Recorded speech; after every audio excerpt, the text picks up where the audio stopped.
to welcome my friend and former producer of the show. It is John Daly, everybody. Hi. Hello. I see you. How you doing? And Archie, my assistant's Oh, here. and hi, Archie. Oh, awesome. Well, thanks for being here because I don't know what I would do without you on Friday Fabulous Florida. Well, you know you're running 8 minutes behind, so gonna have to close that Mackie mouth. Oh, don't tell him that. Don't tell him close the Mackie mouth. Now we're in trouble. All right, let's jump right into Florida then. It's time for Friday Fabulous Florida. There is a gigantic alligator in my kitchen. A look at the weirdest stories from our weirdest state.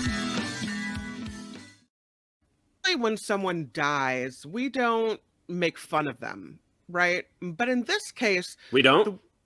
Not really. I mean, I suppose if it's a spectacular wild death, then it seems kind of like a Darwin-y kind of thing, and that's maybe what happened here. This is out of Polk County, Florida, John. You know who's the sheriff there? Is that Grady? Grady Judd. Oh. What we got here is a situation. A suspect is dead after he fired shots at a Polk County SWAT team. You don't fire shots at the SWAT team. They returned fire, killing him on Thursday night. Sheriff Grady Judd identifying the suspect killed as 37-year-old What he's got going here is a situation. Mr. Martinez had 16 previous felony arrests. Of course. A lengthy criminal history. In the process of shooting at deputies, Mr. Martinez struck Polk County SWAT team deputy Samuel Yates in the shoulder, who had to be taken to the hospital. He needed surgery also to get some shattered glass out of his face.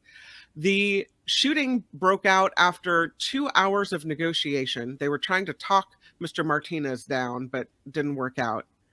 They tried to pull him over in this orange Nissan after he ran a stop sign because they believed he was under the influence. When the vehicle didn't stop, deputies started chasing it. They were about to stop the chase because it was just a traffic charges situation when they got a 911 call from a woman who said she was being held hostage. So they continued this chase for 11 miles. I guess the woman's being held hostage in the vehicle. When the car got stuck on a high rise, like a rise in the road, and lost traction, forcing the pursuit to come to an end. That is when they learned the woman being held hostage was the driver when this pursuit began. And Martinez was the passenger in the seat. So he's forcing this lady to drive like this. She was not allowed to stop. She was forced to flee from law enforcement. And so they tried to get him out of the car for hours. During that time, allegedly Martinez was smoking meth while in the car. Allegedly, Kim. And not complying with authorities. Allegedly, how dare you? He got thirsty and asked for water. There's a reason that this place is fun. Meth heads don't usually ask for water. They usually go for like soda, like orange soda. Orange Fanta? Yeah, no, he wanted water. He was a simple meth user. He said, can you exchange the woman in the car for water? Can I trade this in? That's when he opened the door. It's a wild idea, but it just might work. He threw them out a magazine full of ammunition and a handgun. Yeah, this is wrong. I mean, it goes from bad to worse. He accused the SWAT team of being the Mexican cartel and that they were after him. Obviously. So the meth is clearly playing, with his mind. They convinced him to let the woman out of the vehicle long enough to take him a bottle of water. They were going to give her the water so she could take it back. No, she was taken to safety. I don't think he got the water. And then he attacked. Yeah, they introduced a chemical agent to the car, and that's when Martinez started firing shots. They returned fire. He shot multiple times. It's party over for Mr. Martinez. They introduced a chemical agent that was not meth. That was not meth. Yet another chemical agent in the car. Yeah. So do we have a Grady Judd quote? There's got to be a great. I don't think we do. Yeah, look at the. I think I saw the story. Look at the. Yeah, there's like a 15-minute video of him talking. Well, I think there's a quote in the story. I was looking over it. He's incredibly erratic. Is that the quote? No, I think Grady Judd said he wanted to go to heaven, so we made arrangements for him. Oh, I didn't see that quote. That's Grady. That's You got to Grady hear Judd. it in his. You got to hear it in his voice. Yeah, He that's said pretty we funny. gave him exactly what he asked for. There you go. So, There you go. yeah. Yeah, he said he wanted to go to heaven. He always and we has a made the zing. arrangements. He always has a zinger at the end. I love Grady Judd. Oh, okay. So yeah, that is the end of Mr. Martinez. Off he goes. Or is it? The, Meth well, is a hell of a drug. he could be doing it in heaven. I don't know. Let's talk about this story from a man who is so, I don't know, out of his mind that he decides that he's going to shoot the pool cleaner. He thinks this person is an intruder. So this happened in Pinellas County. The person, the Florida man, his name is Jana Hocevar. She reported being startled when she saw an unknown man on her pool deck at about 9 p.m. Her husband yelled at the man, who was identified as Carl Polek, several times asking him to leave the premises. As he retrieved a gun, his wife called 911. Brady fires toward this man, Polek.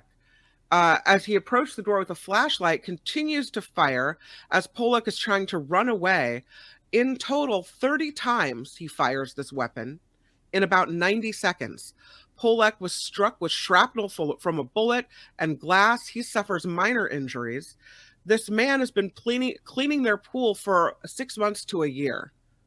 But they thought he was a burglar because he'd never arrived so late in the evening to perform his duties before. He was running late. He didn't call or knock on the door of their house before they entered the pool area. And so they say this man was acting lawfully within the law when he fired this weapon at the pool guy. So got to be careful in Florida when you're trying to clean the pool, I guess. Yeah, I would say it's a bad idea to show up to someone's house in the dark without telling them, regardless. But definitely in Florida, that's a bad idea, right? Yeah, it's unfortunate. Yeah, I don't know. I don't know if it's dark at 9 o'clock in Florida.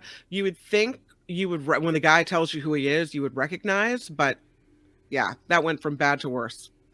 There is I don't know if you saw this one. This is a former Florida police chief.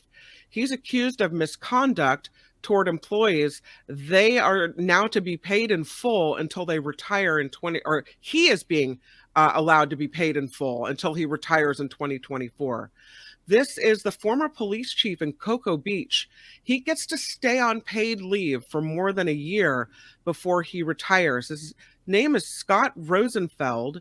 He signed an agreement with the city this week after an investigation into alleged misconduct. Was he speeding? He got pulled over by another police officer? No, I think it's kind of worse, although I like that story too. This guy, he was accused of yelling and bullying employees, calling employees fat, showing one of them a photo of a naked porn star, using slurs. He was, this is not the boss you were hoping for, right? He's put on paid leave last February. And now he gets to continue to be paid through the end of August of 2024 with his accrued paid time off, which is about $130,000 before taxes. Well, he earned it, Kim. And that will take him to his official retirement with what they say a box checked not involving misconduct. So that's how they decided to resolve this situation. These people are allowed to... What they've got here is a situation. He's allowed to do this stuff, and he's just what he's got going here is a situation. Still gets paid. Thank you, Albert. I'm telling you. Yeah, thank you, Albert. That sounds like par for the course, unfortunately, with police departments. Yeah, I guess that we don't care that he. There's never been anything like this. Well, I think there has. So did you hear about this case? This is not the brightest bulb on the tree. This Florida corrections officer arrested after putting vape cartridges in the trash cans where the inmates could get to them. He's no longer a Florida corrections officer. He was arrested. They have Tuesday high night. standards in Florida. These police chiefs and these prison guards. This guy was arrested after caught leaving vape cartridges in trash cans accessible to inmate. He's 25 years old, so maybe it was one of his first jobs, and he thought that, you get away with it. His name is Bailey Lennon. He faces 1 count now of introducing contraband into a county detention facility. An inmate actually tipped off the detention facility about the possibility of Lennon providing cigarette cartridges to inmates. He said that Lennon would sneak the cartridges in and place them in the staff bathroom trash can and the trash can under his desk, which was located in the pod with the inmates. The inmate who gave the tip was able to recover a cartridge from another inmate and give it to another deputy at the facility. So the inmates are the ones who narc on this guy. He's slapped on the wrist, and then he does it again, allegedly. In June, the inmate found another cartridge, 3 cartridges, as a matter of fact. Lennon was seen on camera footage going into a staff bathroom, and after he left, they went in and found the cartridge in the trash can again. My bad. I'm sorry. So he wasn't counting on rats. They have rats in this prison. Because He wasn't. Snitches get stitches. Well, in this case, snitches get arrested is what they got. So, yeah, that's it. He's now under arrest, and I don't think he's going to be working at the prison anymore. Let's talk about sharks. Baby sharks. This one wasn't a baby. This happened in the Florida Everglades. You usually are worried about alligators. Yeah, shark in the Everglades? Yeah. So there's video of this. This is a man in a white hoodie. He's bending Wait, white down. hoodie or a white hood? No, hoodie. He's bending down to rinse off his hands in the water by his boat. When all of a sudden, someone says, "I wouldn't put your hands in there." And the shark grabs him and pulls him into the water. Do you see that? We have to see it again. He's trying to rinse off his hands. That's it. You're in. Yes. Yeah. Shark's like, I'll help you. I'll help you rinse your hand off. Someone off screen tells the guy, "I wouldn't put your hands in there," but he argues, 2 seconds isn't going to do anything, and he proceeds to put his hands in the water. All of a sudden screams, yanks his hands out of the water with a shark attached. There's a few seconds of struggle, a little bit of blood from his hand seen hitting the side of the boat as the man falls overboard, quickly gets back into the boat. The incident seems to be over at that point. The man is apparently rushed to park rangers, who then airlift him to the hospital. He says, "Today is one of the scariest days on the water I ever had. It started off great. We were There's crushing never the been fish. anything like this. It wasn't a scary day on the water. The fishing was great. The sharks were eating some despite our best efforts." He's quoted as saying, "After releasing a snook, Nick washed his hands in the water and was immediately bit by a large lemon shark. There was no chum or blood in the water, and the sharks were unprovoked. They say in the Everglades, sharks are no joke." Do you really need a reminder not to go in the water in Florida? I mean, between the alligators and the sharks, and I guess you wouldn't have to remind See, me. the key word there was on. A great day on the water. Yeah, not in the water. Apparently, they say shark bites are extremely uncommon in Everglades National Park, but we always recommend, Because most people aren't putting their hands in the water. That's why we they're rare. recommend visitors take precautions around wildlife. Right? Don't put Right your now hands in it's the water. mating season, and they're hungry. You know what you do? You bring hand sanitizer. Oh man, yeah. Come on. That's great video, though. I mean, that guy just got yanked in big time. Don't put your hands in the water in the Everglades. Don't do it. You know the shark was like, he's not going to do that. Oh my God, he is going to do that. Yeah. Let's go to Volusia County. Why don't we? This guy, this pervy guy, hopefully he'll be away for a while and not able to do this. But there's this man. Is this the sheriff? No, this is just some. What he's got going here is a situation. This man reportedly touched himself in front of multiple people, including 3 girls aged 14 or under. What the hell is going on in the United States of America? Ron gets it. He's caught on body camera, police body camera.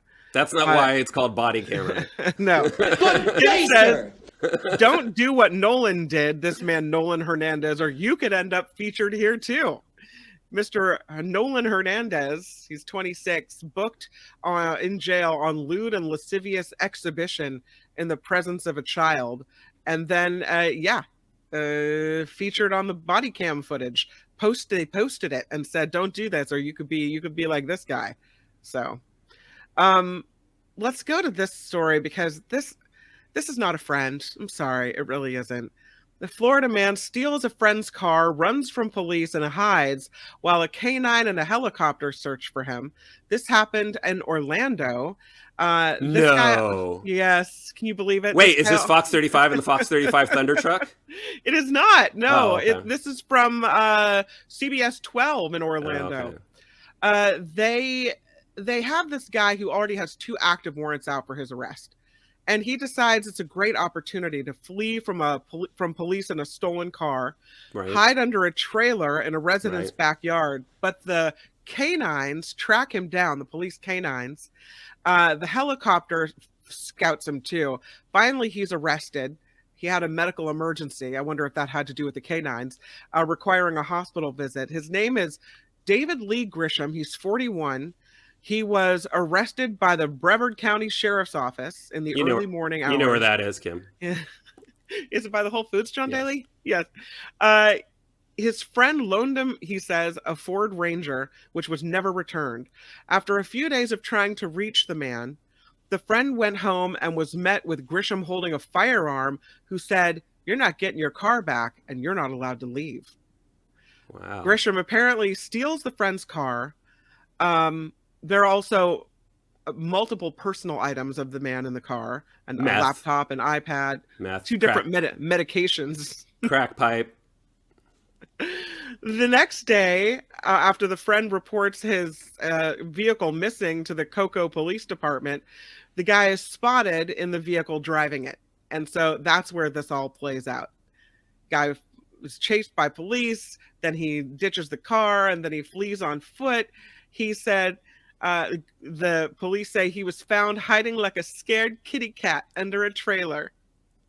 He was drug out from beneath the trailer, arrested by deputies, complaining of chest pains, taken to the hospital, but eventually booked into the Brevard County Jail with a $54,000 bond amount. That sounded like Grady Judd. See, I think they're learning from him. I think they are too. Yeah. And lastly, and this one is kind of a sad situation, I think. And it's, again, an animal story about people mistreating animals. It's a young Florida man charged with animal cruelty for using a baby gator to shotgun a twisted tea. What? Wait, do we have Oprah? Tried to, What? It's trying to make this baby alligator drink booze.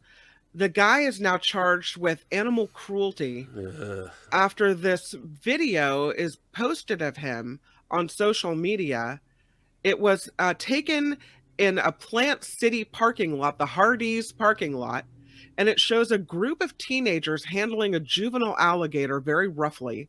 One of them uses an alligator's teeth to puncture a can of Arizona Twisted Tea. Shotgun the alcoholic beverage with the young reptile still clamped on to the can.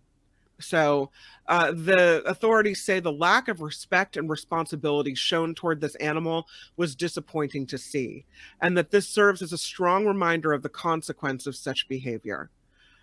Tampa station WFLA showed the video to the wildlife rescue and rehab folks. They say this has got to stop. This teen basically used this reptile as a drink holder, then dropped it onto the hot parking lot pavement. The gator seems stunned. Normally a little alligator about that size, when he hit the ground, should have hit it running, but it didn't. The gator, apparently they say, might have been abused prior to the beginning of the video. In my opinion, says this animal expert, everyone they have on that video that touched that alligator needs to be brought in front of a judge. The alligator was released relatively unharmed to a nearby retention pond. And yeah, they're hoping it stays away from teenagers in the future. But what a scumbag that kid is. I'm not a huge fan of gators, but I hope he remembers their faces, because he's going to get bigger, and maybe he'll come back someday.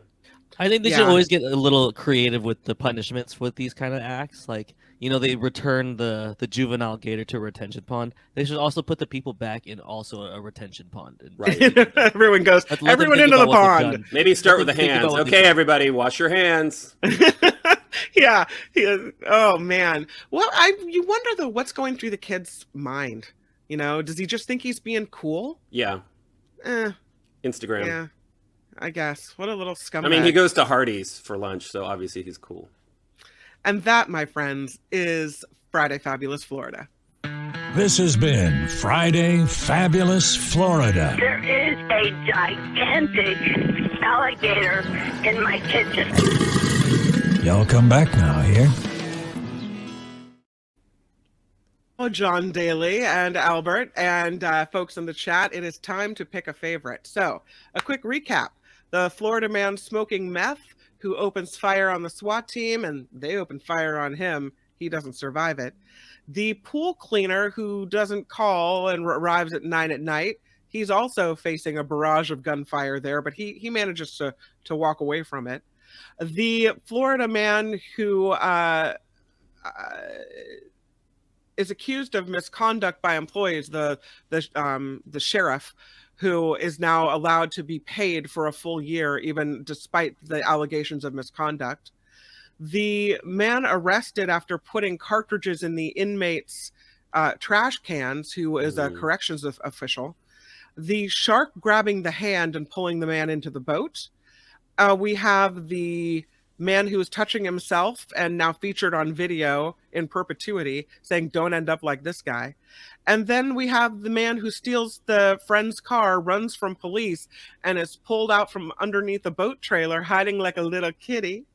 And then we have the young Florida man charged with animal cruelty for using a baby gator, basically, to hold his drink. What do you think, John Daly? This is a tough week. I would say the guy hiding like a little kitty, and the first one, the guy on meth who shot at the SWAT team. Yeah. Since it comes down to those two, I have to go with Grady Judd because of his quote. Okay. Albert, do you still have that? What did he say? He wanted to go to heaven. I made the arrangements. He had it coming to him, and so we made the arrangements. So I'm going to go with Grady Judd. Albert, what do you think? So I'd like to, before I have my choice, I'd like to also recap my because there's a process that I had. There's process protocols and standards for me to come up with the Florida segment. Florida was kind of dark this week, so yeah. This anytime is like I Dateline. do research for Florida, I try to find good stories that don't say children in it. So yeah. Unfortunately, when you're looking at Florida stories, you see these horrible stories. I got the I got the quote here. He said he wanted to go to heaven. We made the arrangements for him. Yeah. That was great from the first story. So I think I'll go for the first story too, because I think I'm going to go with the folks in the chat with the don't wash your hands in the water. The shark is going to get you.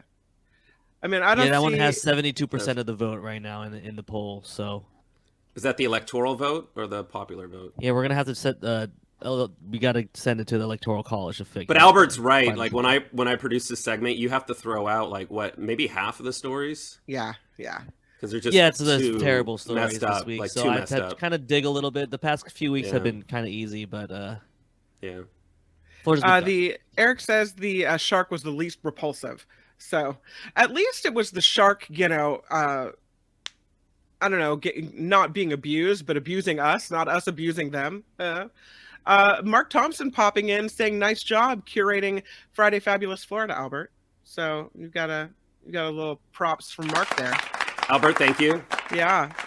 Receive the rod of equity and mercy. It looks like from the chat that most people are did you just give yourself the rod of equity and mercy? No, it's just showing off that I do have that kind of powers. You're gonna get in trouble. I'm the guy. I'm the guy who travels with the Stanley Cup, who has the white gloves. I just go to these random events. So I didn't realize basically me. security was so lax when Mark's gone. I know, it's a shocker. I think in the chat most people are going Receive sharp. the royal scepter. Now you're in real trouble. That's it. That's it. Receive the royal scepter. Thank you, Albert, for all the great Florida stories today. And John Daly, thank you for being here as well. It's always fun to do that with you. Have a great weekend, everybody. Bye. Bye. Hi, it's Mark, and I thought that was great. Hit the notification bell. You'll know whenever there's a new video being dropped, and please subscribe to our channel to help us save the universe.